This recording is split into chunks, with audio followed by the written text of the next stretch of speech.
میری سہیلی شمسا کے ساتھ آج اچھی خاصی لڑائی ہوئی تھی۔ اس نے مجھے بہت غلط باتیں کہیں۔ ارے جاؤ، تمہیں تو میں نے بہت دیکھا ہے، تم جیسے بہت دیکھے۔ کس کے لیے تم اتنا اکڑتی ہو؟ کون ہے ایسا جو تمہارے ساتھ کھڑا ہوگا؟ یہ الفاظ مجھے میری سہیلی نے کہے اور اس کی بات پر مجھے بڑا غصہ آیا۔ میری ماں ہے نا میرے ساتھ۔ ارے تمہاری ماں وہ عورت جو دوسروں کے گھروں میں کام کرتی ہے، دوسروں کے جھوٹے برتن مانجتی ہے۔ پچھلے دنوں وہ ہمارے گھر بھی آئی تھی اور میری امی سے کہہ کر گئی تھی کہ اگر آپ نے جھاڑو پوچھا لگوانا ہو تو بتائیے گا، میں کم پیسوں میں لگا دوں گی۔ اتنا کہہ کر شمسا باقی لڑکیوں کے ساتھ مل کر میرا مذاق اڑانے لگی۔ میری آنکھوں سے مسلسل آنسو بہنے لگے تھے۔ یا اللہ، کس قدر مشکل زندگی تھی میری۔ یہ سبھی سہیلیاں میرا کتنا مذاق اڑاتی تھیں، اس بات پر مجھے طعنے دیتی کہ میری ماں لوگوں کے گھروں میں کام کرتی ہے، میرا باپ اس دنیا میں نہیں۔ اگر میں غریب گھرانے میں پیدا ہوئی تو اس میں میرا قصور کیا تھا جو بار بار یہ لوگ مجھے یہ بات جتاتے تھے؟ کوئی مجھے خوش کیوں نہیں رہنے دیتا؟ یا اللہ میری مدد کر، مجھے غیب سے اتنا عطا کر دے کہ ان سب لوگوں کے منہ بند ہو جائیں۔ گھر آئی تو اماں بستر پر پڑی تھی، چھوٹے بہن بھائی مٹی میں کھیل رہے تھے۔ کھیلنے کی وجہ سے ان کے کپڑے اور چہرہ گندا ہو رہا تھا۔ اماں کیا ہوا؟ اس طرح سے کیوں لیٹی ہیں آپ؟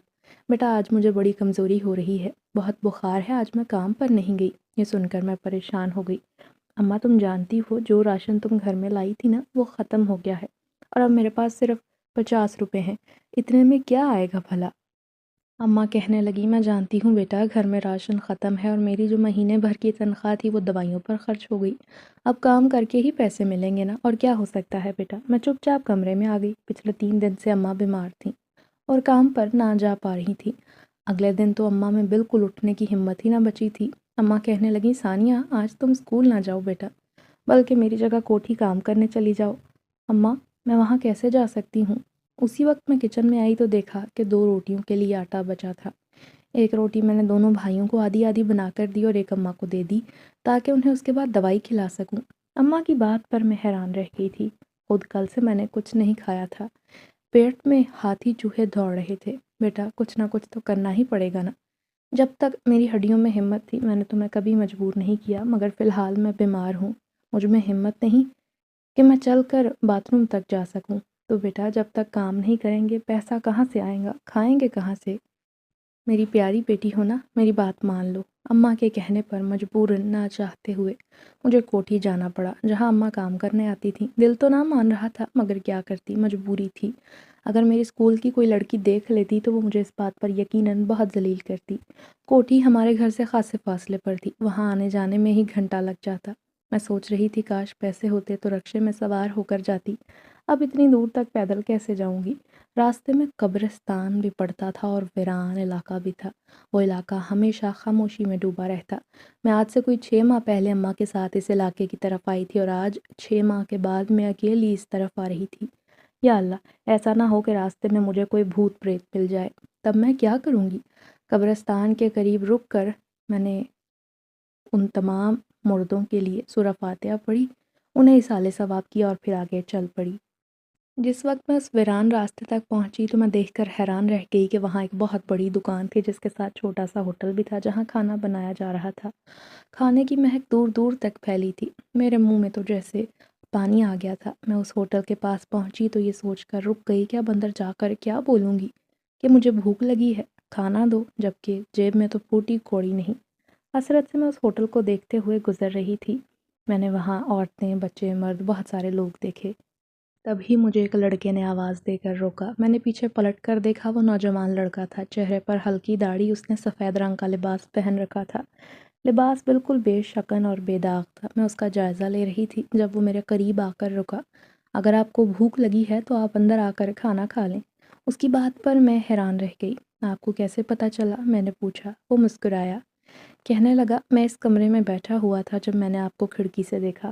آپ کی آنکھوں کو دیکھ کر مجھے اندازہ ہو گیا کہ یقیناً آپ بھوکی ہیں، اور ویسے بھی یہاں کتنے ہی ایسے لوگ آتے ہیں جو کھانے کا بل نہیں دے سکتے، ہم انہیں مفت میں کھانا کھلاتے ہیں، آئیے اندر آئیے۔ میں چپ چاپ اندر گئی اور جو ہی پہلا نوالا لیا میری آنکھوں کے سامنے ماں اور بھائیوں کے چہرے گھوم گئے تھے، آنکھوں میں آنسو آ گئے۔ کتنی دیر تک وہیں بیٹھی رہی، نوالا حلق کے پار نہ ہو رہا تھا۔ تبھی وہ آدمی پھر سے آیا۔ کیا بات ہے، آپ کھا نہیں رہی؟ میں نے بامشکل آنسوؤں کو نگلا۔ اور پھر مرغن کھانے کھاؤں، یہ میری غیرت گوارا نہ کر رہی تھی کہ میرے والدین اور گھر والے روکھی سوکھی کھائیں۔ میری بات پر وہ عجیب انداز میں ہنس پڑا۔ میری بات سنیں، انسان کے نصیب میں جو لکھا ہوتا ہے اس سے وہی ملتا ہے۔ اگر آپ کے نصیب میں اچھا کھانا اوپر والے نے لکھا ہے تو آپ کے نصیب والا کوئی اور نہیں لے سکتا۔ رہی بات آپ کے ماں اور چھوٹے بہن بھائیوں کی، تو جب آپ واپس جائیں گی تو آپ ان کے لیے کھانا لے جائیے گا۔ ویسے بھی ہمیں مجبور لوگوں کی مدد کر کے خوشی ملتی ہے۔ ویسے آپ مجھے اپنے والد صاحب کے بارے میں بتا سکتی ہیں؟ میں نے آنسوؤں پر قابو پاتے ہوئے کہا، ابا تو اس دنیا میں نہیں رہے، اماں اور چھوٹے بھائیوں کے ساتھ رہتی ہوں۔ کہنے لگا، ارے آپ تو یتیم ہیں، اور ہمارے ہاں یتیموں کی کفالت کے لیے بہت سارے لوگ فنڈز بھی دیتے ہیں۔ اس وقت آپ کہاں جا رہی تھیں؟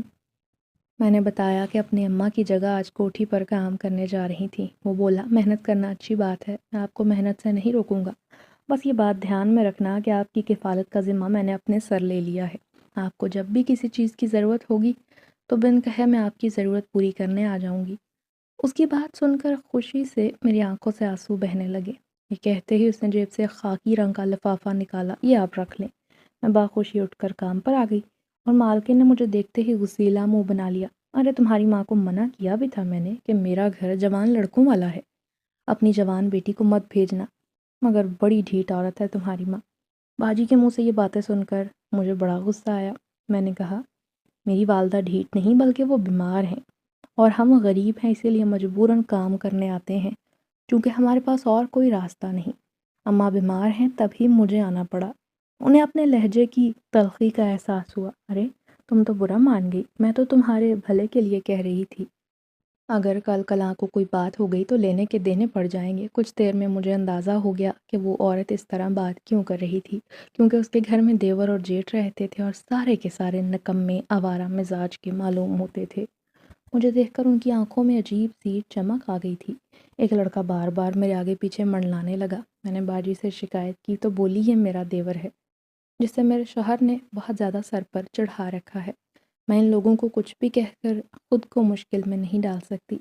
اب مجھے ان کی حالت کا اچھے سے اندازہ ہو گیا تھا۔ جب میں گھر سے کام کر کے نکل رہی تھی تو میں نے فیصلہ کیا کہ آئندہ اس گھر میں نہیں آؤں گی۔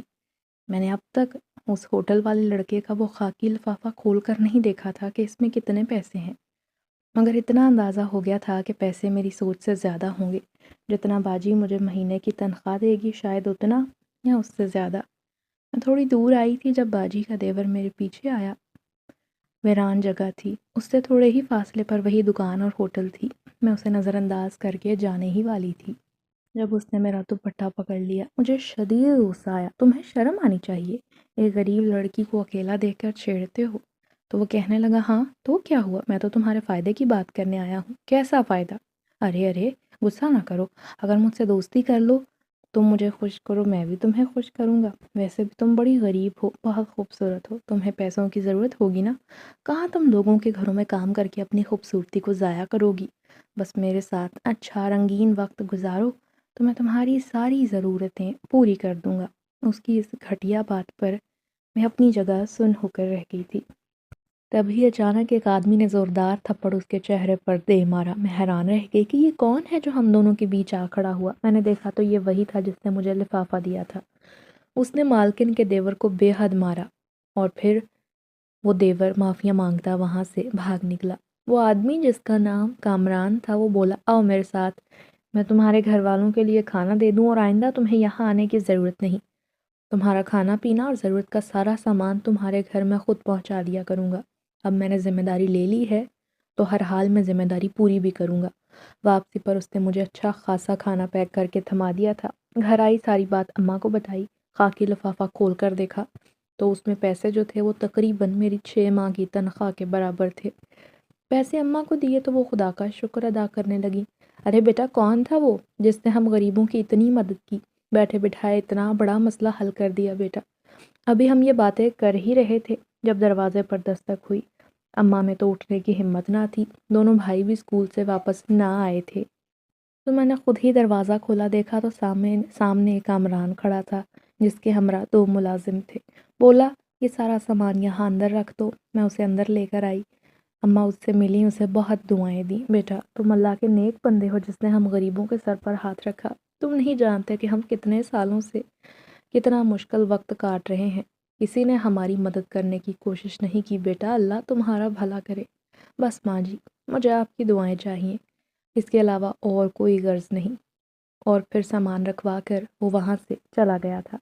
اس کے جانے کے بعد ہم ماں بیٹی یوں سرشار تھی جیسے ہماری زندگی کا سب سے بڑا مسئلہ حل ہو گیا ہو۔ اماں اب تمہیں کام پر جانے کی ضرورت نہیں، گھر میں رہ کر آرام کرو۔ اماں نے کہا میں اتنے سالوں سے سوچ رہی تھی کہ میرے پاس کچھ پیسے ہوں تاکہ میں گھر بیٹھ کر کام کر سکوں۔ بیٹا اللہ نے میرے ہاتھ میں کھانا بنانے کا ہنر دیا ہے، میں تو سادہ سا کھانا بھی بناؤں وہ بھی اتنا خوش ذائقہ بنتا ہے کہ دور دور سے لوگ اسے لینے آئیں گے۔ ہاں اماں بات تو تیری ٹھیک ہے، تو بیٹا اس کام کے لیے بھی پیسوں کی ضرورت ہے۔ سرمایہ اب میں اچھا کھانا بنا کر لوگوں تک پہنچا سکوں گی، مگر تنخواہ سے پیسے بچتے ہی نہ تھے، اس لیے کیا کرتی؟ مگر اب پیسے ہاتھ میں آ گئے ہیں نا، میں اپنا یہ شوق لازمی پورا کروں گی۔ بھائیوں کے اسکول سے آنے کے بعد میں نے ان دونوں کو کھانا دیا تو وہ بڑے خوش تھے۔ باجی اتنا اچھا کھانا کہاں سے آیا؟ ہاں میں نے تو آج تک ایسا کھانا زندگی میں دیکھا تک نہیں۔ میری آنکھوں میں آنسو آ گئے تھے۔ اب ہم ایسا ہی کھانا کھائیں گے اور ہمیشہ خوش رہیں گے، سکون سے رہیں گے۔ ہماری زندگی میں اب کوئی تکلیف نہ ہوگی۔ کیوں باجی، اب آپ کو خزانہ مل گیا ہے کیا؟ وہ آنکھوں میں چمک لیے مجھ سے پوچھنے لگے تو میں نے کہا نہیں، اب اللہ کے نیک بندے نے ہماری مدد کی ہے۔ میں اماں کو لے کر ہسپتال آ گئی تھی۔ اماں کے سارے ٹیسٹ کروائے، ڈاکٹر نے انہیں دوائیاں لکھ کر دیں تو میں نے وہ دوائیاں باقاعدگی سے اماں کو استعمال کروانا شروع کر دیں، ساتھ اماں کے لیے پھل بھی خریدے۔ چند دنوں میں اماں بھلی چنگی نظر آنے لگی۔ بہرحال میں نے انہیں کام پر جانے سے منع کر دیا تھا، مگر میری اماں ہاتھ پر ہاتھ دھر کر بیٹھنے والوں میں سے تو نہ تھی۔ کہنے لگی ٹھیک ہے، میں گھر میں کھانا پکا کر بیچا کروں گی، اپنا کام شروع کروں گی، رب نے چاہا تو اللہ برکت ڈالے گا۔ کب تک یوں ہی دوسروں کے آگے ہاتھ پھیلاتے رہیں گے بیٹی؟ جی اماں آپ کی بات درست ہے، تو میں نے یہ سوچا کہ نہ جانے اب کتنے ہی لوگوں کی باتیں کیوں نہ سننی پڑے اور کتنا رولنا پڑے۔ کہاں اس آدمی نے میری اتنی مدد کی تھی۔ اگلے دن اسکول گئی تو میری سہیلی مجھے دیکھ کر خوش ہوئی، آج تم خوش لگ رہی ہو اور بہت پرسکون بھی، کچھ ہوا ہے کیا؟ میں نے ساری بات اسے بتائی تو وہ حیران رہ گئی۔ میں اس روزانہ راستے سے گزر کر ہی جاتی ہوں، میں نے تو آج تک وہاں کوئی ہوٹل یا دکان نہیں دیکھی، تم نے کہاں دیکھ لی؟ میں تو حیران رہ گئی، ارے کل ہی میں وہاں سے گزری، میں نے ہوٹل دیکھا۔ وہ ہنستے ہوئے بولی یقیناً تمہیں غلط فہمی ہوئی ہے، ہو سکتا ہے تم دوسرے راستے سے گئی ہو اور وہاں کسی نے تمہاری مدد کی ہو، کیونکہ اس راستے پر نہ کوئی دکان ہے اور نہ کسی ہوٹل کا نام و نشان ہے، اور ویسے بھی اس علاقے کے لوگ بے حد کنجوس ہیں، وہ کسی کی مدد نہیں کرتے، ہر وقت انہیں اپنی پڑی رہتی ہے۔ اپنی سہیلی کی باتیں سن کر میں دوگنا پریشان ہو گئی۔ ارے یار میں سچ بول رہی ہوں، مگر وہ میری بات پر یقین کرنے کو تیار ہی نہ تھی۔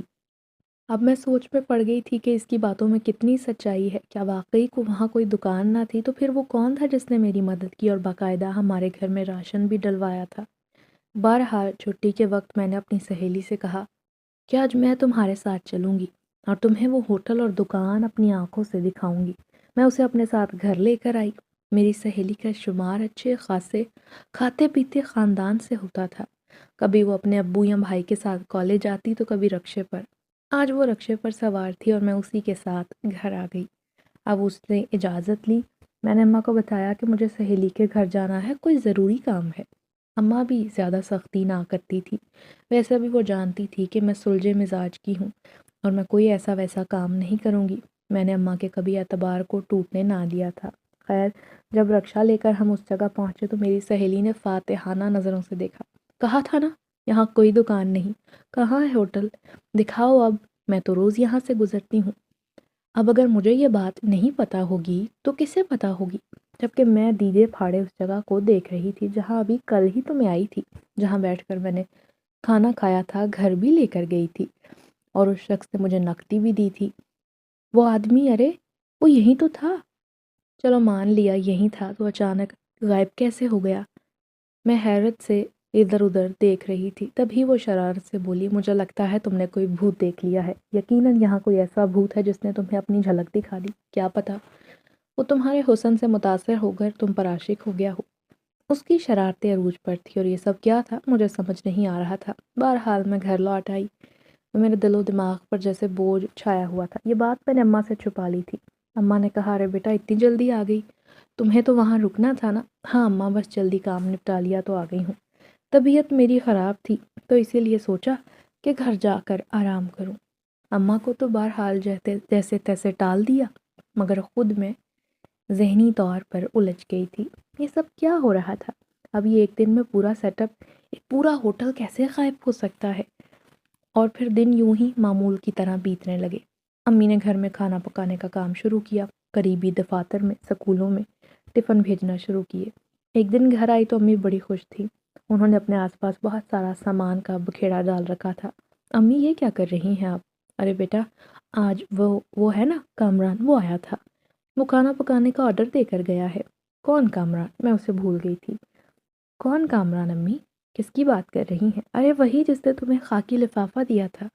اچھا وہ، ہاں بیٹا، کسی کی شادی ہے وہ کہہ کر گیا ہے اور اس نے مجھے کھانا بنانے کا بہت بڑا آرڈر دیا ہے۔ تو امی یہ کھانا ہم وہاں پہنچائیں گے کیسے؟ ارے بیٹا کہتا تھا وہ خود آ کر لے جائے گا، اپنے ملازموں کو بھیجے گا۔ تب میں نے پوچھا، ہاں کل صبح اور دوپہر کا کھانا ہے تو آج ایسا کرو تم میری مدد کرواؤ، بہت سارا کام ہے۔ امی بڑی پرجوش اور خوش تھی کیونکہ انہیں اتنا بڑا آرڈر پہلی بار ملا تھا۔ ان کا خوش ہونا تو دیدنی تھا۔ میں سوچنے لگی کہ جب کامران کل آئے گا تو اس سے پوچھوں گی کہ آخر یہ سب کیا ہے، اس کی ذات اتنی پراسرار کیوں ہے۔ اگلے دن میں نے خاص طور کالج سے چھٹی کی، مگر تب ارمانوں پر اوست پڑی جب بجائے کامران کے وہاں کچھ اور لڑکے آ گئے تھے جنہوں نے امی کو رقم کی ادائیگی کی اور کھانا اٹھا کر لے گئے۔ میں مایوس ہو گئی تھی۔ بہرحال پوچھنے کا موقع ہی نہ ملا۔ اگلے کچھ دن تک امی کے پاس چھوٹے موٹے آرڈر آتے رہے۔ ایک دن جب میں آئی تو اس دن بھی امی خوشی سے دیوانی ہوئی جا رہی تھی۔ کیا ہوا امی؟ ارے آج تو مجھے بہت بڑا آرڈر ملا ہے، بلکہ روزانہ ہی میں یہ آرڈر پورا کیا کروں گی۔ دیکھنا بیٹا، دیکھتے ہی دیکھتے ہمارے دن کیسے پھر جائیں گے۔ نہ مجھے کہیں جانا پڑے گا، نہ کسی سے مانگنا پڑے گا، اور نہ ہی یہ سامان پہنچانے کے لیے زحمت کرنی پڑے گی۔ کون آخر امی؟ کون ہے وہ جس نے آپ کو آرڈر دیا اور خود ہی یہ سب ریسیو کیا؟ میرے سوالیہ انداز پر امی نے ہاں میں سر ہلایا۔ ارے دنیا میں ایک ہی تو ہے ہمارا خیر خواہ کامران، اسی کی بات کر رہی ہوں بیٹا۔ یہاں قریب میں یتیم خانہ ہے، اب وہ روزانہ ہی یتیم خانے کے بچوں کے لیے کھانا بنوا کر لے جایا کرے گا، اور کھانا میں بناؤں گی۔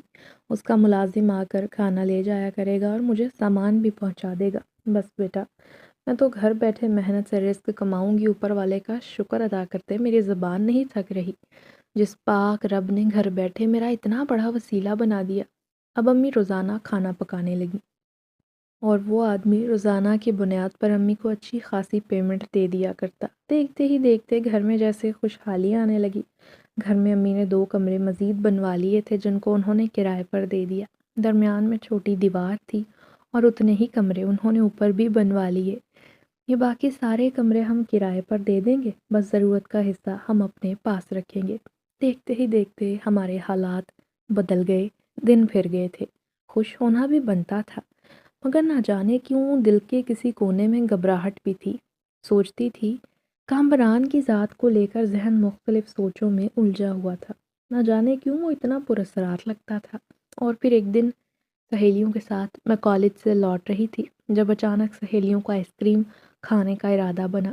ہم روزانہ ایک رکشے میں آتے جاتی تھیں، ہم ساری ایک ہی محلے کی رہائشی تھیں، تو ایک رکشہ ہم لوگوں نے لگوا رکھا تھا۔ مگر آج رکشے والے انکل کو آنے میں دیر ہو گئی تو ہم نے سوچا کیوں نہ آئس کریم کھا لیں۔ میرا دل گھبرا رہا تھا، میں نے کہا نہیں تم لوگ جاؤ، میرا جی نہیں چاہتا، مگر میری سہیلیاں مجھے زبردستی ساتھ چلنے پر مجبور کرنے لگیں۔ سامنے بڑی سڑک تھی جسے پار کر کے ہم نے آئس کریم والے کے پاس جانا تھا۔ جو ہی ہم سڑک کے درمیان پہنچے اچانک میرا پیر مڑ گیا۔ سہیلیاں تو آگے نکل گئی، میں مشکل سے چلتی جا رہی تھی کہ اچانک ایک گاڑی تیزی سے میری جانب بڑھنے لگی۔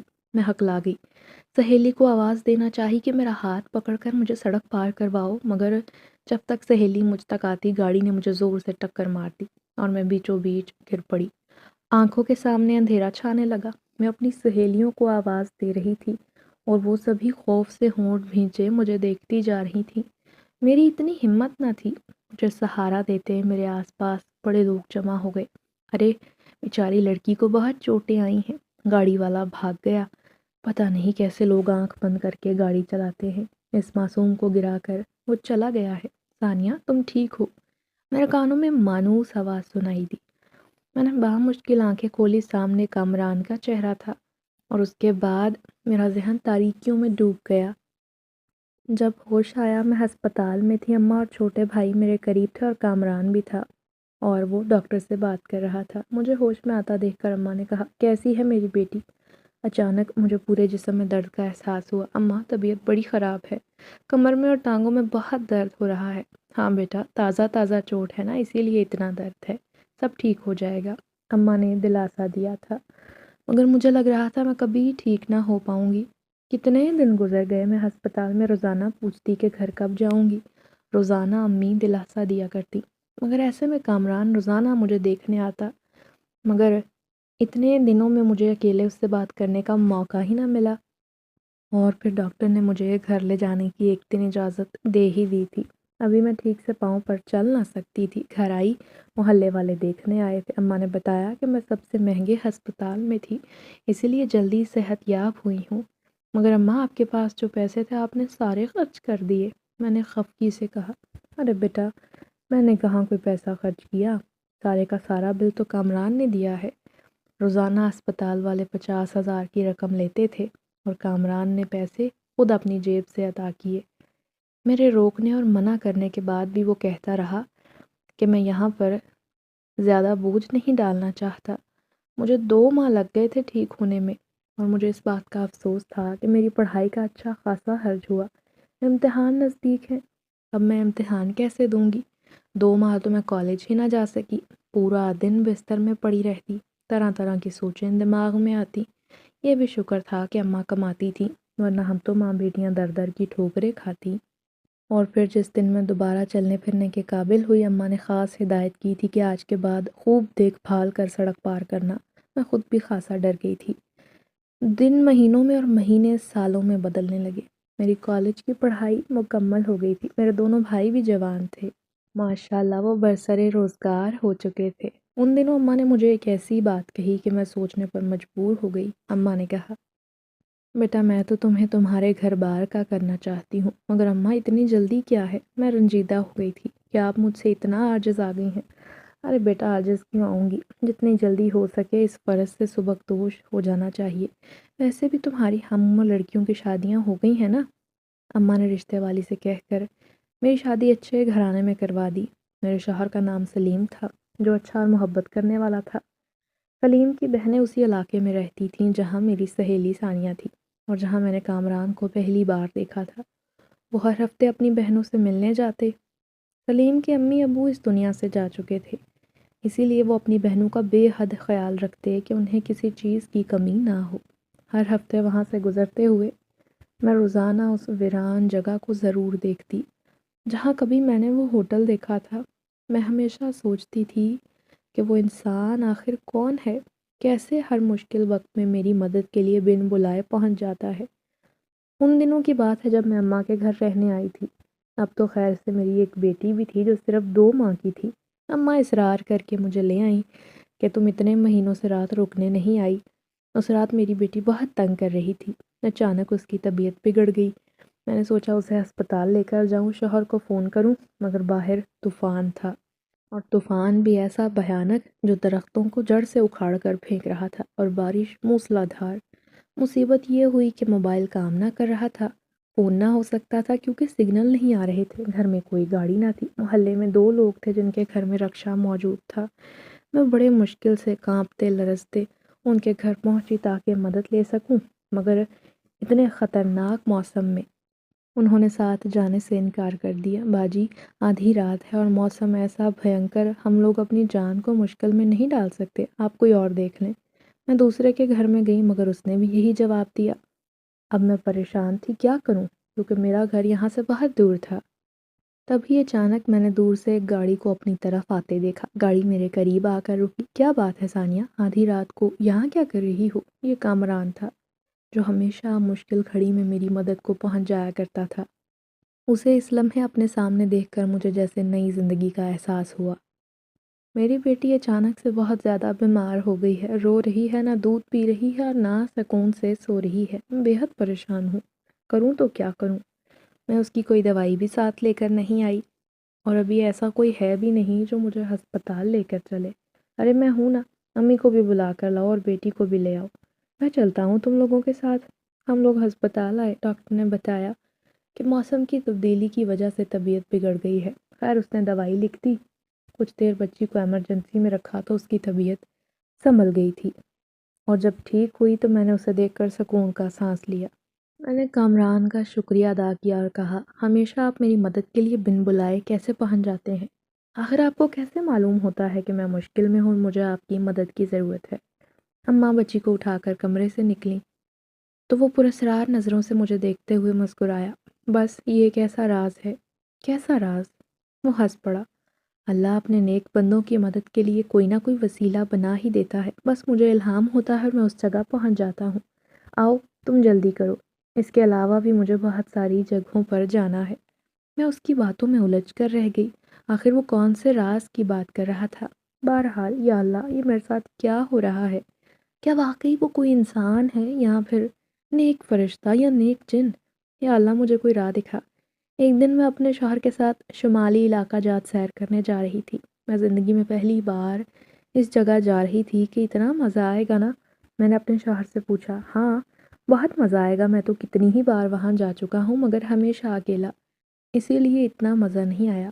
اس بار تم ساتھ ہو نا بیگم، تو مجھے یقین ہے دگنا مزہ آئے گا۔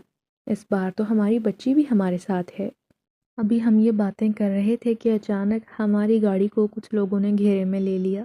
ہماری گاڑی کے سامنے ایک گاڑی آ کر رکی، ہم دونوں کے چہرے پر ہوائیاں اڑنے لگیں۔ ارے یہ ڈاکو یہاں کیسے آ گئے؟ اس سے پہلے کہ ہم لوگ کچھ سمجھ پاتے انہوں نے گاڑی رکوا کر میرے میاں پر پستول تان لیا۔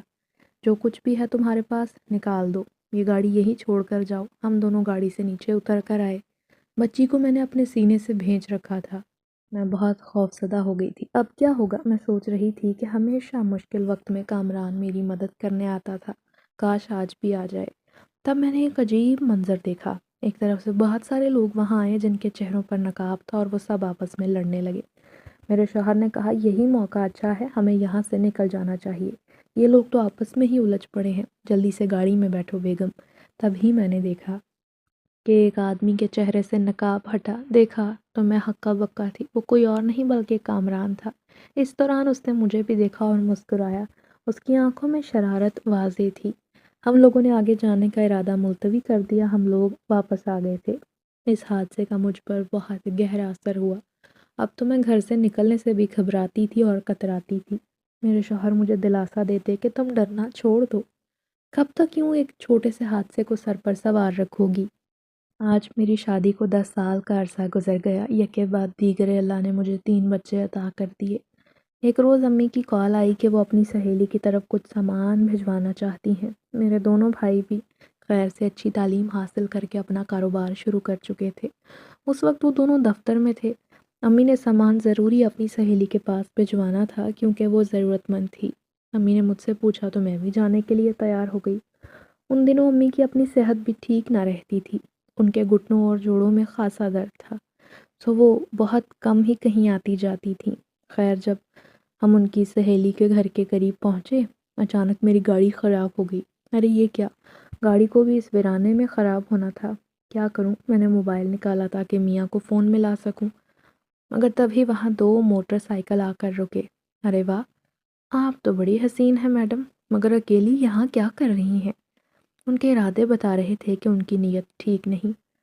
میں خود کو کسی بھی طرح ان لوگوں کے حوالے نہیں کرنا چاہتی تھی۔ میں ایک طرف گاڑی سے اتر کر بھاگنے لگی جہاں جنگل تھا، وہ لوگ میرے پیچھے ہی تھے۔ بھاگتے بھاگتے میرا پرس اور موبائل گر گیا۔ میں جنگل میں چھپتے چھپاتے پتہ نہیں کہاں آ گئی تھی تاکہ خود کو محفوظ رکھ سکوں۔ آج پھر سے مجھے کامران کا خیال آیا اور یقین کریں میرا یہ سوچنا ہی تھا کہ میری آنکھوں نے عجیب منظر دیکھا۔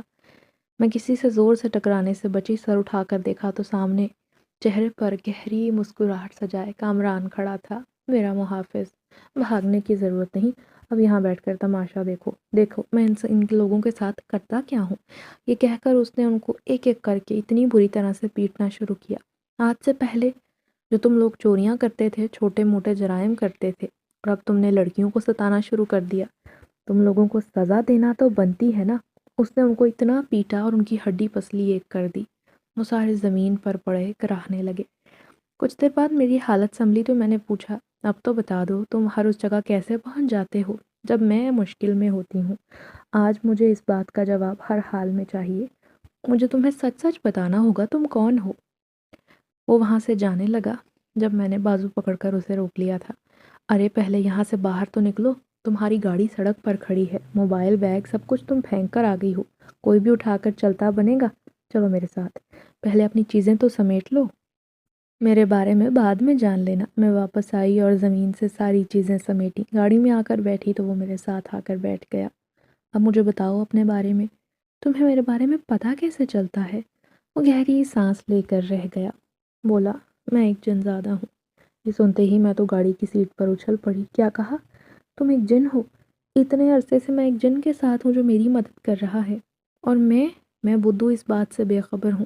ارے ایسے ڈر رہی ہو جیسے تمہیں نقصان پہنچانے والا ہوں، کیونکہ میں نے تو یہی سنا ہے کہ جنات انسان دوست نہیں ہوتے، وہ نقصان پہنچانے سے گریز نہیں کرتے، اور انسان کی زندگی مشکل بنانا ہی ان کا کام ہے۔